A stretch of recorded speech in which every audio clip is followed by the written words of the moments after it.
Dr. Dana Tassone with participants in HFT4295, discussing Chapter 11, Tactical Growth Strategies. You recall back in the beginning when I addressed both you guys as well as the grad students the first couple of clips. The grad students are also enrolled in a capstone course, but their capstone course is different from yours because their training has led them to become senior managers, executive managers, and consultants. And so their entire course really is based around this single chapter. It's a thing they've been working on for the past number of weeks. And the reason for that is that growth decisions, growth strategies, are usually originated at the corporate level and passed down to the strategic business unit levels. And the thing that drives this chapter is the model I originally gave you called the strategic planning model. And if you recall, that model has to do with scanning the external environment, looking at the strengths and weaknesses within the internal environment, and thus you've done a SWOT, strengths, weaknesses, opportunities, and threats. Then forecasting the future, and from that forecast, first seeing if the mission still makes sense, the purpose of the organization still makes sense, and then forecasting the future and establishing long-term objectives and short-term objectives, as well as strategies and tactics, and then an evaluation scheme. So the reason that the corporations use this model, I should say smart corporations use this model, is because they want to act strategically, think strategically, and they realize that what they're doing is they're using the shareholders or stockholders' money for capital expenditures used to establish growth. And so the chapter gives you a number of different corporate growth strategies, concentration strategies, and diversification strategies. Concentration is where you expand within the same business. Diversification is where you go into different businesses, sometimes related, sometimes totally unrelated. And you, in your previous courses, hopefully, you've been exposed to numerous examples of these.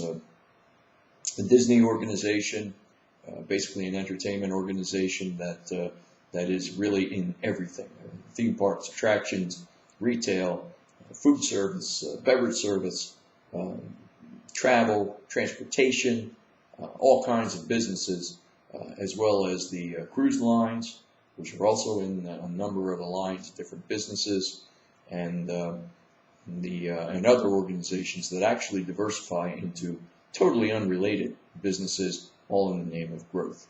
And you've heard, and probably those individuals who are more research-oriented have discussed with you the advantages of growth. And the advantage of growth really is to establish increased market share, and so for that reason, you want to establish market growth, whether it be in your original market or in new and interesting different markets.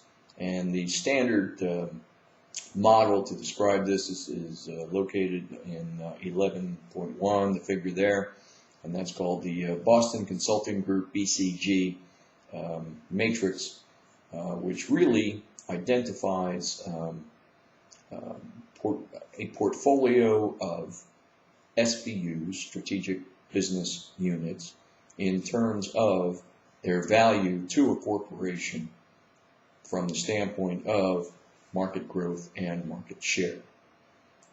High growth organizations, those that are high in growth as well as market share, are considered to be stars, as you've been told, I hope. And those that are high in growth but not yet high in market share are considered to be question marks. And for this reason, the corporation, the corporate offices, will be careful about the investment in new business units for that reason. Corporate growth is is sometimes overemphasized, because the purpose of a corporation in reality is really all about cash flow.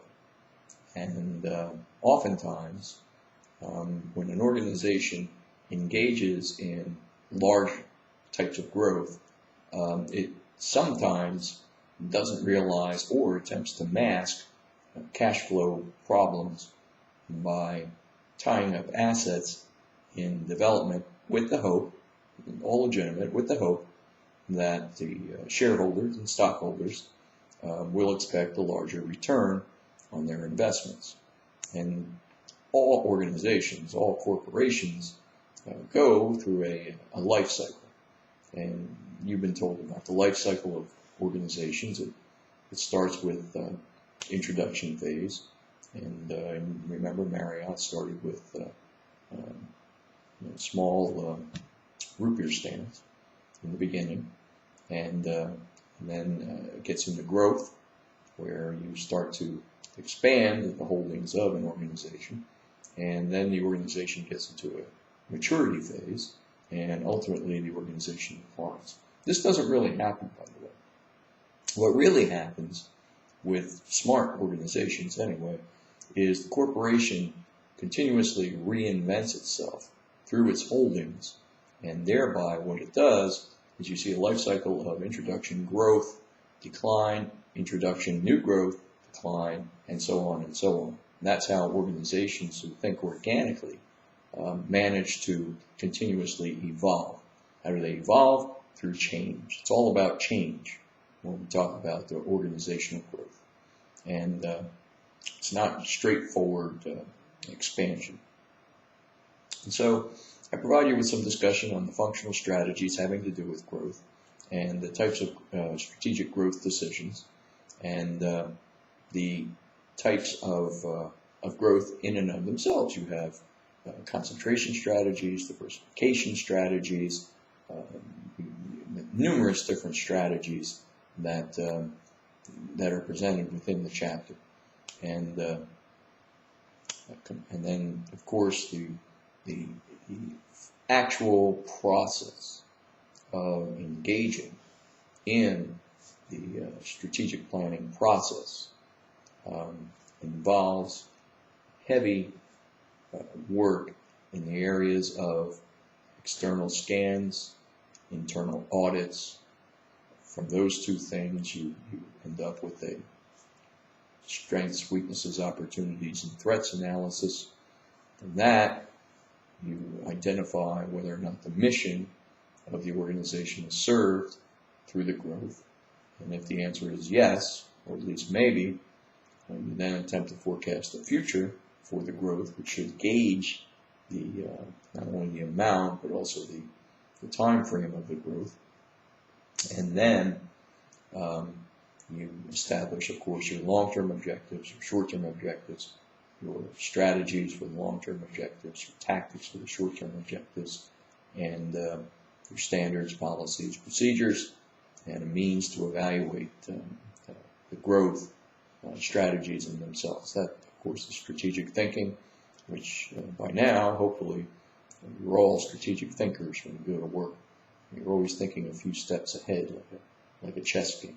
So I walk you through those steps in the chapter, from the scan, into the audit, into the forecast, into the mission analysis, and the rest of the steps that are required for that type of thing.